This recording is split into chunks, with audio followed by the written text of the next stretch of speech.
Welcome to the Connectors Get Paid podcast with your host, Joe Mindak. Real conversations with real connectors, sharing stories, strategies, and relationships that turn networking into opportunity. A lot of you like me have been networking for a long time, and networking has always been a great way to get referrals. But how do you get that content out there? How do you get your message and your brand out there more?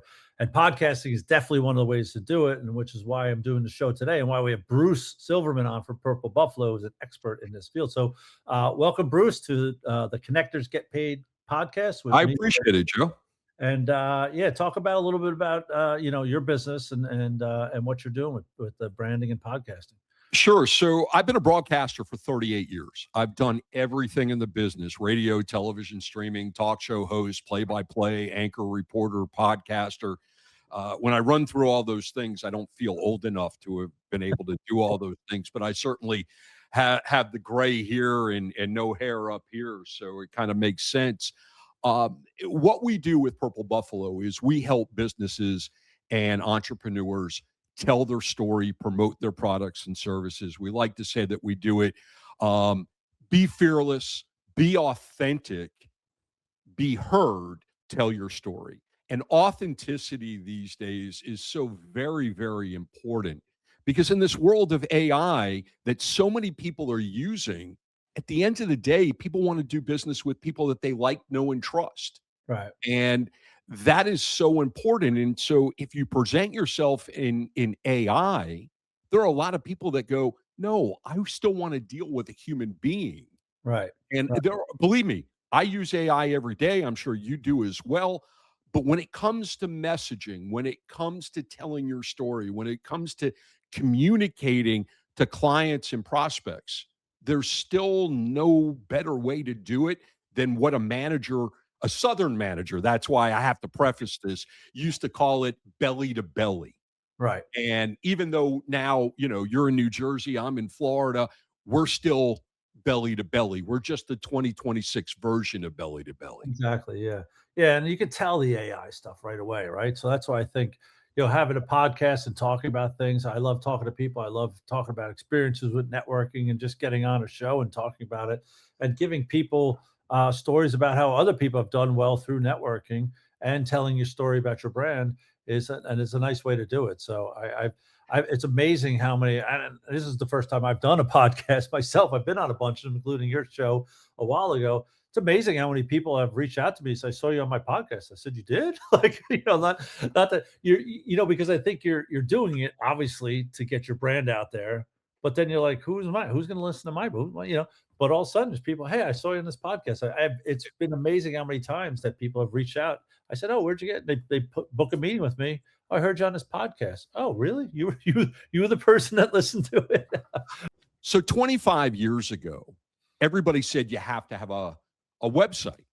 Now the whole thing is, now you have to have a podcast. It doesn't matter how big your company is, how small your company is, but the great equalizer is having a podcast, because it doesn't matter if you're a Fortune 500 company or you're a company of one that started yesterday and maybe didn't even file its corporate paperwork.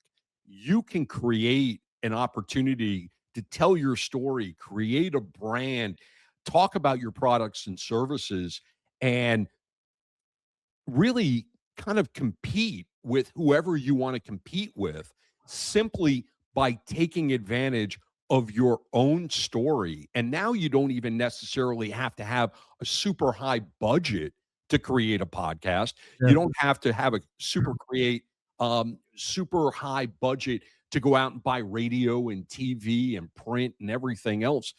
This becomes an opportunity where you can entertain, you can inform, and you can do it on your time frame, on your budget, in a manner in which you can present yourself as the most authentic, professional way that you want. Right. And I think a lot of people, don't realize podcasts, you could also invite potential people that you want as customers or clients to say, hey, come on my podcast. I want to network. Let's network with you by talking about what you're doing, what your goals are, how my product or brand, right? Because we have communities that are looking to come on Noladex that are like, hey, I like your platform. Let's talk a little bit more about it. How does it all work? Well, let's talk about it on the podcast, and I'll promote you at the same time. So I think the networking aspect of it really plays in well. So Yeah, it does, and that is a really big business model for podcasting. I have clients, I know people that they'll set up their podcast so that they'll bring on a client, or even more so for them, they'll bring on a prospect. right, And yeah, and they do it to showcase that prospect and then hope that that prospect will become a customer. So yeah, there are so many different strategies in terms of podcasting. And what I really love is I love to strategize with my clients. I am not a push a button, they do their thing, I push stop, edit mhm, it, and send it out. yeah, Uh, we strategize with our clients. We help them develop what they want in their content.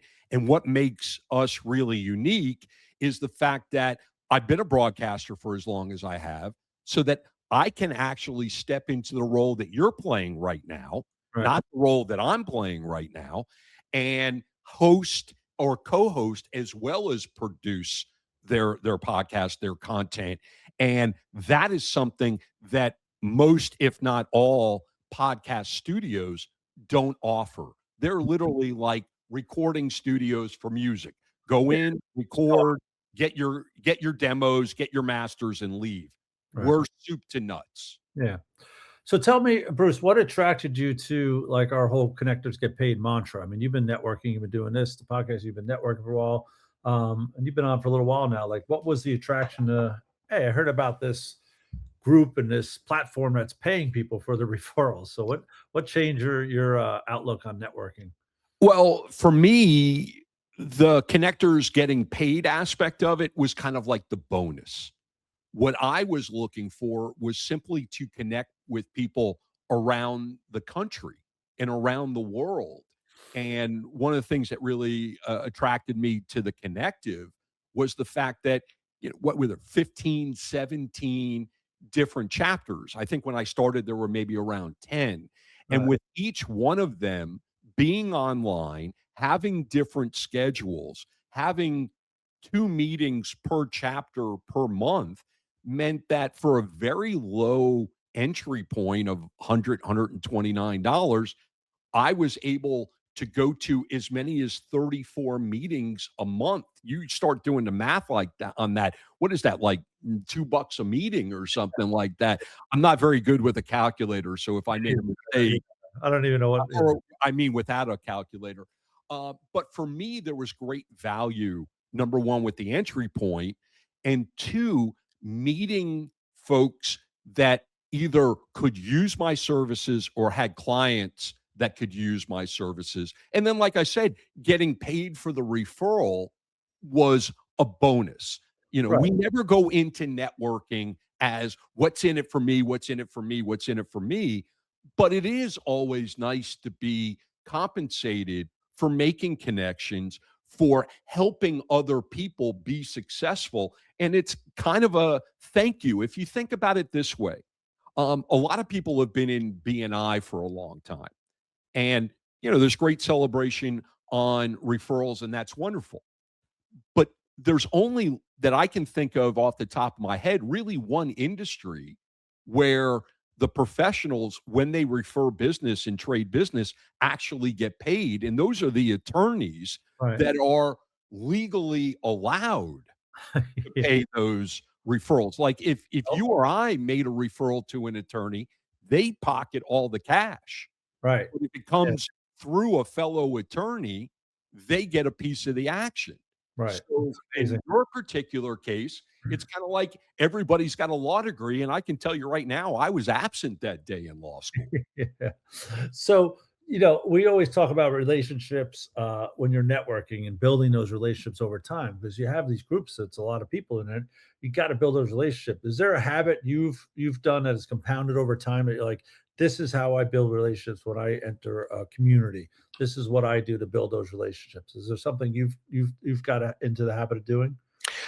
Over time, I realized through your organization and others that it is really all about the relationship. And I'm probably more verbose than most. Maybe it's an occupational hazard. Mhm. Um, but I really love just talking to people. I have found myself in more and more meetings and more breakouts of one to ones, spending less time talking about my business, maybe even less time talking about the other person's business, and more about life and experiences. And I have found that I have probably learned as much, or if not more, about business by having those conversations Right, than what do you do? What do you do? right, And I've found that, in a 30-minute conversation, you can spend 20 minutes talking about life and getting to know people and showing genuine interest in their lives and in their business, and then spend a few minutes on what they do right. rather than, hey, Joe, this is what I do, and this is why it would be great for you. And what do you do? Oh, that would be great for me. Okay, thanks for the time. See you later. And when you kind of really get to know somebody, it right off the bat, it goes back to that belly to belly thing. Right. If you I would show interest in somebody's life rather than strictly what are you going to get out of it, I think people are like, it goes to that like, know, and trust. Oh, I really like Joe because he asked me what music I was into or what I do outside of business or where I've grown up, where I went to college. And when you get that type of connection, now you want to do business with somebody. Right. And that's what I was telling. I had a meeting this morning. The guy's like, "Well, how do I?" There's another guy that does what I do in your group already. I feel like I go, listen, they're going to do business with who they like. That person. Not everyone likes that person. Everyone likes that, and you got to talk about what you do. Like you, for instance, podcast. Okay, I got it. There's a few people that do podcasts, right? But who's gonna, it's getting that relationship going. Be like, oh, Bruce, you have music. We like the same band or whatever it might be. Whatever. I was on a call today. The guy writes books. I'm like, I write books. I wrote a book, and we hit it off on the books. I know what you do. You do podcasts. So these go, okay. When I know someone that needs a podcast, great. But the fact that you and I have a relationship, we like to talk about books or movies or whatever it is, we're building that relationship. I'm going to go to you because you're the first guy I think of, right? So I think people are so afraid of like competition. Oh my God, there's another podcaster in the group. There's another, whatever in the group. Yeah, there could be 100 of them. Everybody is different and everybody has different offerings. And not only that, like you and I were just talking a few minutes ago about, you're selling your house and where you want to go, and you're an empty nester. I'm an empty nester. I'm originally from New Jersey. You're in New Jersey. Granted, I escaped when I was 6. I'm trying. I'm trying. They won't let You're me not out. you're just moving south, I moved literally south. I went from Parsippany, New Jersey to the southern tip of New Jersey, the Fort Lauderdale area. I Yeah, mean, I yeah, did that in the 70s. yeah. Um, but that's my point, right? Is when you bond on commonalities, it's like, when you're sitting around and you're talking to somebody and they find out, oh, your favorite band is my favorite band, or you love the New York Jets. I'm a long-suffering New York Jet fan. That's A lot that of it. sort of thing. That's to me where networking really comes in, because first and foremost, it's expanding your opportunities, Right. expanding your network. Hate to use the same term. It's like when you're writing, you don't want to use the same term multiple times. But the reality is you're expanding your network. And Mhm. in order to expand your network, you've got to get to know people all over the place because they know people that you don't know and vice versa. But if they actually like you and know you and trust you, they're going to be like, okay, I know 3 podcast guys, but Bruce has got the personality, he has the products and services, he has a unique way of going about things. And on top of that, he really cares about his clients, their success, and I think you'll really hit it off with him. Oh, and by the way, he's a long-suffering Jets fan as well. Yeah, they're horrible. So yeah, so look, the basic bottom line is it's going to take some time to build relationships. And when you build relationships with people, you're going to do business with the people you built those relationships with. So you can't give it 3 months. We have a lot of people, oh, 3 months, it's not working. It's not going to take 3 months. It might take you a year to really build. I just gave a great referral to somebody in our group that has been well over a year since I met this person, but her and I hit it off on the first call. We've talked a few times. And now all of a sudden, when somebody asks me for that specific thing, looking for a virtual assistant outside of the US, I know exactly who I'm calling, Valerie, right? So like, that's what you need to build a relationship. So, well, and to that point, when you're talking about relationships and how long sometimes they take to really take, I'm dating a woman who I've known for over 40 years. wow. Yeah. And it took us more than 35 years to actually date. We were friends. We went to high school together. We worked at a camp together, and we both were single at the same time. And hey, why don't we hang out? And, again, it's that commonality.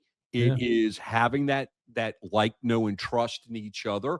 And eventually it morphs into something, whether it is a romantic relationship or you and I are talking about a business relationship. It takes a while to foster, no different than sometimes it takes a long time to foster a business relationship with a client or with a prospect or vice versa. How long have you known a business that you now do business with? And it might have taken you 6 months, a year, 5 years to become their customer. Yeah. And that's what they have to remember. So, and with that, we're speaking of time, we're running out now. So, Bruce, good. great to have you on. People get in touch with you, purplebuffalo.studio, right? Or is an email you want to use? Yeah. So purplebuffalo.studio is the website. Bruce at purplebuffalo.studio is the email. 888-722-7511 is the phone number. And Joe, I really appreciate it. We do a lot more than just podcasts. I'll just lay it out real quick. We do podcasts, weekly podcasts. We do content libraries that help people tell their story, promote their products and services, do testimonials, which are even better than Google reviews. We help with email sequencing by creating videos to go in those, as well as something we call a video email signature, which is something that one of my clients who actually brought me into the Connective asked me to do. And everything we do is remote. We work with clients all over the world. We are completely remote, completely turnkey, cost effective, and time efficient. I recognize that so many people don't have a lot of time. They want to do podcasts, but they say, I don't have time. I don't want to learn software. I don't feel comfortable interviewing people. The list of why people do things is so long, and we take all of those away. And there's two big stats that people need to know about podcasting. One is most podcasts don't get past the third episode for all the reasons and more that I just laid out. And the second one is when I started this company 4 years ago, there were over 4 million podcasts listed on Apple. Wow. Less than 200,000 were active.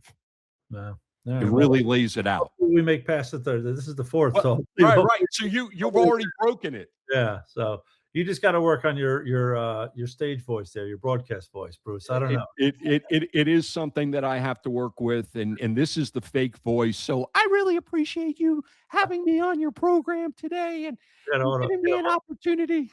We'll auto-tune you out. All right, There Bruce, thanks so much. This is great. Thanks for all your help and getting our podcast going. It's been awesome. So thank you. No, it's a pleasure to work with you and the team and to produce this for you. It's a great honor, and thanks for turning the tables on me and making me a guest. I'm not as comfortable on this side of the screen as I am on yours. Right. Yeah. Well, thanks everyone for listening to the Connectors Get Paid podcast. And I'm your host, Joe Mindak. And thanks again for having Bruce Silverman on. Hey, yeah, and congratulations for getting the entire name of the podcast out without making a mistake this time. It's two P's and D's and one back to back is tough. So as you asked me, who named this program? Right. Yeah, I'll blame that on Adrian. Yeah. So thanks a lot, Joe. All right.